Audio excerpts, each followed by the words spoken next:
A paz do Senhor Jesus, meus amados, a classe do discipulado, né? Hoje fiquei na incumbência de mais uma vez trazer aqui o estudo, né, da lição. E o nosso tema hoje é o discípulo e o fruto do Espírito Santo. O irmão Rui, que é o professor titular, ele acabou repetindo a lição, né, na lição passada, acabou repetindo o tema que a gente já tinha falado. Mas quem quis pôde se aprofundar mais também com a abordagem do pastor Gesiel Gomes sobre os dons do Espírito Santo, né? Mas hoje nós vamos falar sobre o discípulo e o fruto do Espírito Santo. Nós somos da Igreja Evangélica Assembleia de Deus de Beira do Pombal, pastor presidente pastor José Demétrio Paim. E nós estamos na penúltima lição, né, da primeira revista. Amém? Bem, o texto bíblico está em Gálatas 5, 22 e 23, que diz: mas o fruto do Espírito é amor, gozo, paz, longanimidade, benignidade, bondade, fé, mansidão e temperança. Vale dizer que se fosse para a gente abordar aqui cada virtude dessa, cada qualidade desse fruto, nós precisaríamos aqui também de outros domingos, né? Vários domingos para poder abordar. Mas a nossa ideia aqui é fazer uma leitura panorâmica, termos uma visão panorâmica sobre os dons, né? Melhor dizendo, sobre o fruto do Espírito Santo. Vale fazer essa pergunta, né? Algumas perguntas já dentro desse tema, né? Outras pessoas podem ver Jesus em você. Como é que podemos ver o fruto do Espírito na vida do crente, né? Como é que a gente pode ver? Uma certa vez Jesus disse que pelos frutos vos conhecereis, né? Então, essa lição ela procura trazer aqui uma discussão, né, sobre a maturidade cristã. Lembrando que uma planta, quando ela nasce, ela precisa crescer, se desenvolver, né, até poder dar fruto. Então, vale dizer que o fruto do Espírito, ele não acontece imediatamente, né? O cristão vai se desenvolvendo a cada dia até que ele, assim como uma planta, ela precisa ser lapidada, né? A gente vê aí as plantas aqui, dentro da cidade, né? As árvores. Imagine que elas crescem e se elas não fossem podadas, né? Elas cresceriam de forma, né, desajustada, né? Poderia crescer um lado mais do que o outro, mas de tempos em tempos vem aqueles funcionários, né, da prefeitura que podam as árvores para que elas fiquem bonitas. Assim também acontece com a videira, né, que Jesus fala sobre a videira, que é a planta que dá uva. A videira, ela de ano em ano, ela precisa ser também podada, né, precisa ser limpa, né, para que ela possa produzir os seus frutos. Vale dizer também que esses frutos, esse fruto aqui do Espírito, ou essas qualidades do fruto, essas virtudes, elas não vão acontecer no homem natural. Isso só é possível a pessoa manifestar o fruto do Espírito através do Espírito Santo de Deus, através do Senhor Deus, né? O homem não pode apresentar essas qualidades se não for por intermédio do Espírito Santo de Deus, porque de nós mesmos, né, nós não podemos. E na revista dos irmãos, vem um destaque aqui para a expressão, né? Para essa expressão, porque ela vem no singular. Quando fala das obras da carne, fala no plural, né? Que a gente sabe quais são as obras da carne, que está lá no mesmo texto de Gálatas, né? Falando sobre as obras da carne, como a prostituição, a avareza, né? E várias outras. Mas quando fala do fruto do Espírito, está no singular. Então, o que é que podemos entender de imediato por esse termo estar no singular? Então significa então que o fruto é um só. Agora, esse fruto ele apresenta as suas qualidades, né? A sua virtude, que é possível se desenvolver na vida do cristão ao longo da sua caminhada, né? Ao longo da sua jornada e também da sua maturidade. Então vamos lá. O primeiro tópico aqui da revista de vocês é que fala sobre a natureza do fruto do Espírito. Então, o autor diz o seguinte, que o fruto do Espírito consiste nas 9 virtudes ou qualidades da personalidade de Deus implantada pelo Espírito Santo, né? Pelo Espírito da verdade no interior do crente. E para quê? Então, o próprio autor ele diz que é para essa virtude que é implantada, ela tem a finalidade, então, de conduzi-lo à perfeição. Então, o fruto é para que o cristão cresça, né, à medida da estatura de Cristo, ele seja aperfeiçoado à imagem de Cristo. Por isso que a gente pode ver pessoas, né, que às vezes brigavam facilmente, às vezes matavam até o próximo, o semelhante. Mas a gente tem o exemplo do apóstolo Paulo, né, que era um perseguidor da igreja. Ele mesmo vem falar sobre o fruto do Espírito, né? Mas no momento da conversão dele, os cristãos tinham medo dele, porque temiam de tanto mal que ele fazia. Então, as pessoas, logo no início, tinham medo dele quando ele se converteu. Tinham receio, tinham temor, pensando que por não conhecer o processo de conversão dele, né? Mas depois, com o tempo, ficou claro e notório que realmente ele tinha sido transformado. Então, quando eu falo isso, eu lembro até de uma situação no passado que eu observava, que uma certa pessoa nós evangelizamos, levamos até Jesus, mas ele ia para a igreja, colocava até uma Bíblia na mão, mas levava consigo uma faca. E eu achei aquela cena, eu nunca esqueci. Depois eu conversava com ele, porque era um homem que tinha cometido delitos, né, até criminosos. E ele mesmo indo para a igreja, mas tinha aquele temor, né? Mas eu procurava apresentar Jesus para ele, para que a confiança dele pudesse estar em Deus, né, e não apenas em si. Então, em suma aqui, o fruto tem a sua manifestação na vida interior, ele vem de dentro para fora. O fruto do Espírito, ele representa expressões do caráter cristão. Então, é a manifestação de Deus na vida do homem, porque somente esses atributos de Deus manifestados na vida do homem que faz com que seja possível ele ser o exemplo, né? Ser um exemplo de Cristo, ser um exemplo de verdadeiro cristão. Então o autor ele coloca aqui o seguinte, que esse fruto, né, ou essas qualidades aqui, elas precisam ser acompanhadas pelo amor, né, porque nenhuma qualidade desse fruto ela pode ser desenvolvida se não tiver o vínculo do amor. Ela precisa ser recheada pelo amor, né? Pelo amor de Deus. O amor aqui ele aparece como encabeçando a lista das virtudes cristãs geradas pelo Espírito Santo. É como a pessoa ter dons de Deus, e se ele não tiver, né? Se esses dons e tudo não for,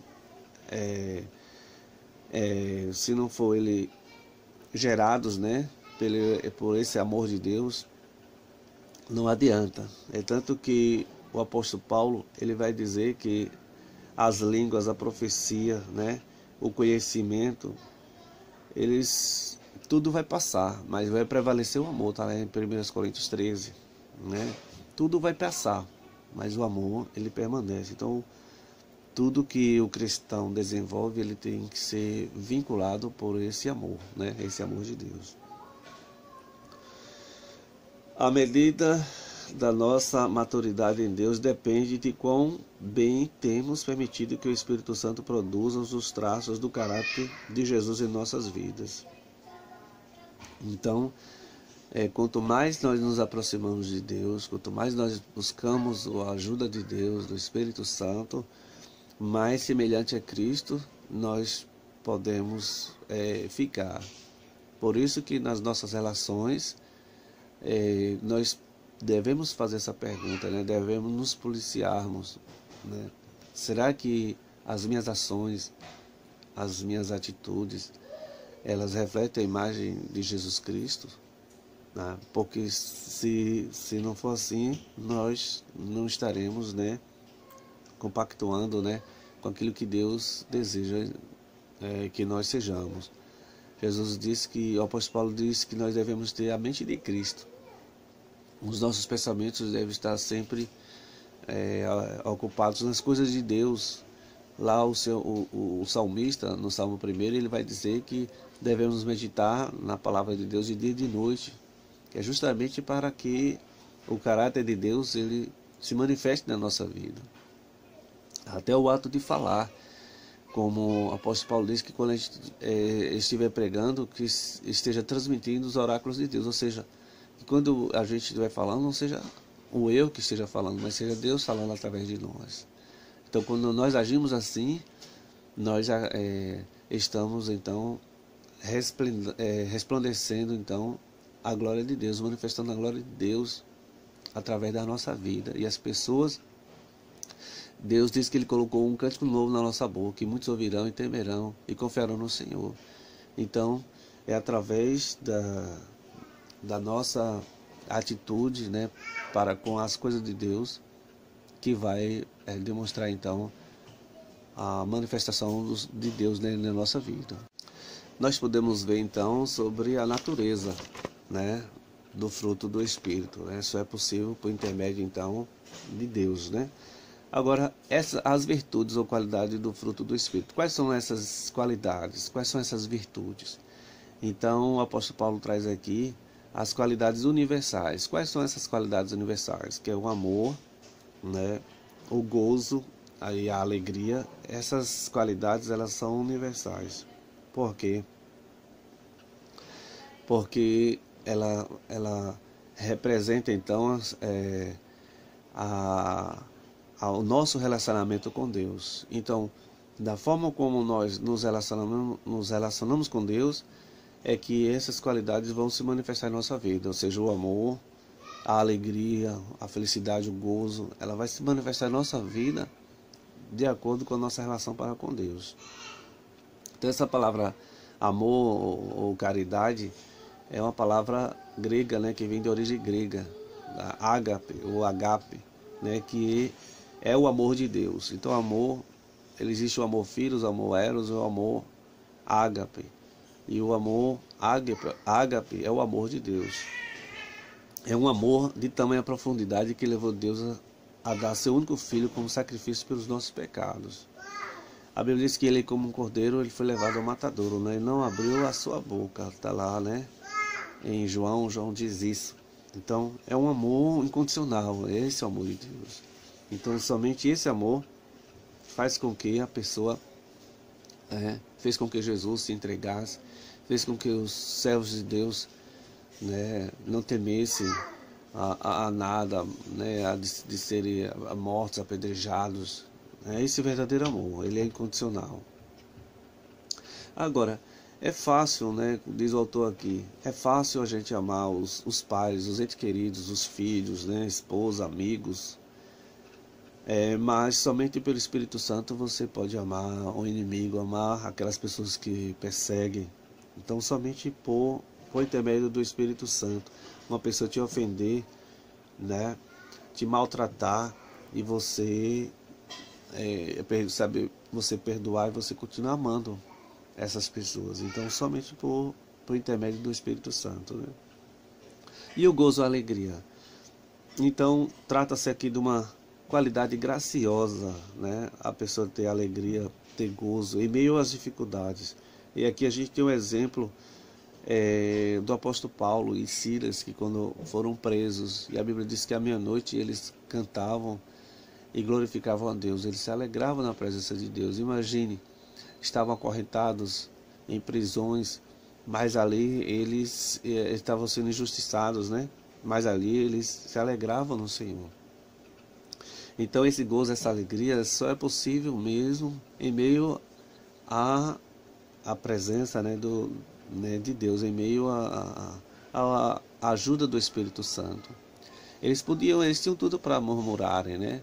Eles poderiam até perguntar, mas Senhor, estamos fazendo aqui a tua obra, o Senhor permitiu que isso acontecesse, de sermos presos. Eles poderiam falar assim, mas não. Eles não murmuravam, não reclamavam e glorificavam a Deus. E também a paz, né? A paz, ela trata-se então de uma qualidade espiritual produzida pela reconciliação, pelo perdão dos pecados e pela conversão da alma, né, transformada segundo a imagem de Cristo. A queda do homem, ele tirou, né? Ele destituiu, quebrou a relação de paz com Deus. Mas, através de Jesus Cristo, ele mesmo disse, eu deixo-vos a minha paz vos dou. Não vos la dou como o mundo a dá. Então, é uma paz verdadeira. Você pode estar em meio a guerras, em meio a dificuldades, insegurança, violência, mas com essa virtude, com essa qualidade do...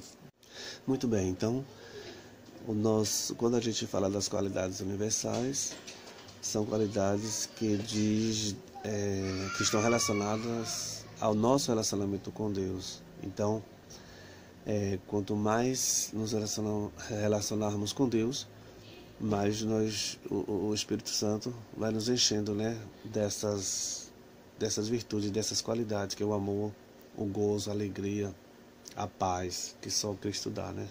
Então, somente Deus pode fazer isso. Por isso que elas são universais, porque ela tem a ver com o nosso relacionamento com Deus. Agora, as qualidades sociais, ela tem a ver então com o nosso relacionamento com o próximo também, né? Mais específico com o próximo.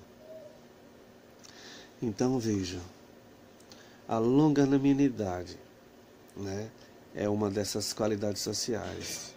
Então, ela tem tolerado pacientemente todas as iniquidades do homem, né? Então, imagine só, se Deus não fosse longânimo para conosco, né?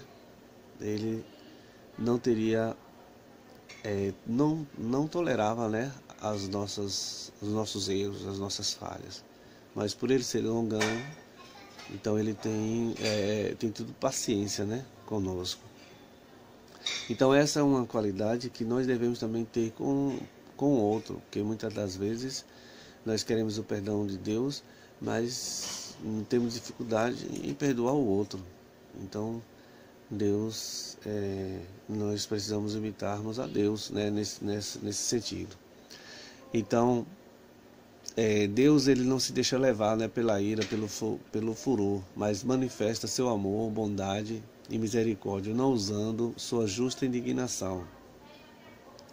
Então, a gente tem o exemplo de Jesus quando estava sendo crucificado, né? Ele poderia, as pessoas que estavam fazendo mal, ele poderia fazer o mal a essas pessoas, mas ele não fazia. Então, isso demonstra a longanimidade, né, da pessoa de Cristo. E Deus espera, né, de nós que os crentes, né, eles tenham nas suas relações com os outros, né, ele possa demonstrar essa longanimidade também, né, demonstrar essa virtude, essa qualidade, né, ter paciência, né. Benignidade também significa bondade ou honestidade. A benignidade também é uma qualidade, ela faz com que a pessoa seja gentil, né, afável com os outros, né, e não seja irritada, amargurada. Não, ela se demonstra ser uma pessoa gentil, uma pessoa afável, né, uma pessoa amável. É a benignidade, né. A bondade ela representa também tem a ver com retidão, né? Ela flui de uma santa retidão dada por Deus. Então ela é uma característica também que demonstra generosidade, né? Se antes você praticava o mal, agora você pratica o bem, né? Então, sem fazer acepção de pessoas. Isso é uma característica também, né? É uma qualidade do fruto do Espírito, que é a bondade. Bem, então as qualidades sociais, então ela tem a ver com a nossa relação também com o outro. Aí quando a gente se relaciona com o outro, a gente lembra daquele texto bíblico, né? Daquele homem que tinha uma dívida e tudo. E o seu Senhor perdoou, né, aquela dívida. Mas ele, depois de perdoado, ele foi cobrar a dívida do outro e estava brigando com o outro que estava devendo a ele. Então, o seu senhor, aquele senhor, sabendo disso, mandou trazer ele, né, aquele rei mandou trazer essa pessoa e disse: eu não te perdoei porque você não perdoou também. E pegou aquele homem e lançou na prisão, porque não aprendeu a lição, né? Bem, as demais qualidades, né, que é a fidelidade, mansidão, intemperança, o domínio próprio, né? O que é fidelidade? Fidelidade vem de fé, né? E o que é fé? Fé é confiança em Jesus Cristo. Está lá em Efésios 2, 8 e 9. Até a salvação é por meio da fé, não vem de vós, é dom de Deus, né? Então, à medida que esse fruto amadurece em nós, nossa confiança em Deus é fortalecida. A fé, ela não é um produto humano, né? Ela ocorre através da operação divina e consiste nessa confiança plena, né, da nossa alma em Cristo. É o resultado de uma experiência então com Ele. Mansidão. Aqui a mansidão é algo, né, de submissão do homem para com Deus e em seguida para com o próprio homem. A Bíblia diz que Moisés foi considerado o homem mais manso, né, da terra. Então, a mansidão é o resultado da verdadeira humildade que nos leva ao reconhecimento do valor alheio e à recusa de nos considerarmos superiores. Então, uma pessoa mansa, ela não se considera superiores aos outros, né? Ela desenvolve, né, ela considera o outro, né? Então ela tem essa qualidade que é, né, uma virtude então do Espírito Santo. A pessoa que antes era agressivo, ela passa então, ela se irava facilmente, ela passa a ter uma vida totalmente mudada, né? Ela é controlada então pelo Espírito Santo de Deus. Então ela passa a ser uma pessoa feliz, porque a Bíblia diz que bem-aventurados os mansos, né? Porque eles herdarão a terra. Então a Bíblia diz que é melhor aquele que domina o seu espírito do que aquele que toma uma cidade. Bem, a temperança, ela parece ser o somatório de tudo, né? Quem possui a temperança, então ela tem um domínio próprio. Então, a temperança, ela traz consigo então essa qualidade, né? A pessoa que tem um domínio próprio é uma pessoa controlada. A Bíblia diz que é melhor aquele que domina o seu espírito do que o que toma uma cidade. Aqui tem uma consideração do autor. Ele fala o seguinte: é um ditado popular que afirma: não devemos falar o que sabemos, mas sim sabermos o que falamos. Então é importante, veja a diferença, né? É importante você saber o que você está falando.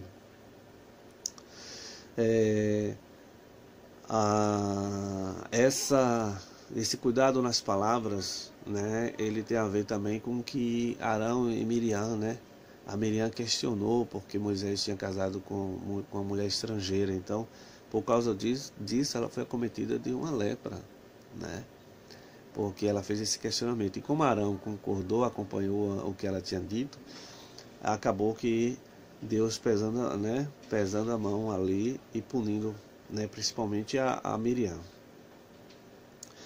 Então, precisamos ter temperança, então, né, controle, né, nas palavras e também nas ações. A Bíblia fala dos 4 jovens, né, Sadraque, Mesaque, Abdenego, né, e Daniel, estavam ali na Babilônia e foi oferecido a eles as iguarias do rei. né, para que eles pudessem estudar, né, e serem preparados na ciência lá da Babilônia e tudo para ser útil para aquele império. Mas eles preferiram então comer legumes, né? Pediu àquele senhor lá, né, para que eles pudessem se alimentar apenas dos legumes e não das iguarias ali do rei, porque eles conheciam que sabiam que aqueles alimentos eram sacrificados a ídolos. Então eles preferiram ter uma comida diferenciada. E Deus reconheceu então e concedeu sabedoria àqueles 4 jovens, né, por aquela atitude. Então, as nossas ações elas precisam ser ponderadas, né? E também nos pensamentos, né? A falta de domínio próprio, né, levou Davi a cometer adultério, né, a se interessar por aquela mulher de outro homem. Era o tempo dos reis ir para a guerra, mas ele se deixou, né? Ele ficou no momento que não deveria ficar, né? E ali acabou que se deixando levar pelo coração, pelos desejos, e acabou cometendo, né, grave erro que prejudicou toda a sua vida, né? A espada não saiu mais da sua casa por causa disso.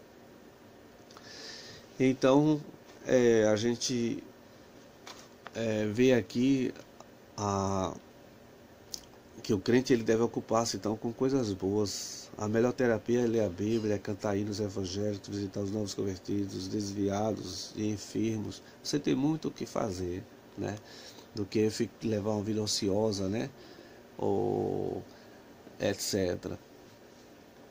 O fruto do Espírito não é produzido na vida de alguém que vive de qualquer maneira. O cristão precisa dedicar-se à oração, ao estudo da palavra de Deus, né, passar várias provas para alcançar o seu crescimento espiritual. Amém? Então fica aqui, amados, esta lição sobre os frutos do Espírito de forma bem resumida. E eu quero, ao finalizar, com esse que o autor escreve aqui, ó. A videira deve ser podada continuamente. Os lavradores costumam fazer uma vez por ano. Jesus disse que a vara que dá fruto, o lavrador a limpa para que dê mais fruto. Então, nós devemos aceitar a correção do Senhor, a disciplina do Senhor, porque é o melhor para nós. Que Deus nos abençoe, né? Que Deus faça resplandecer o seu rosto sobre cada um de vocês e que dê a paz. Amém? Deus os abençoe e que o Espírito Santo, né, ilumine mais, né, o conhecimento de vocês. Em nome de Jesus. Amém? Deus abençoe.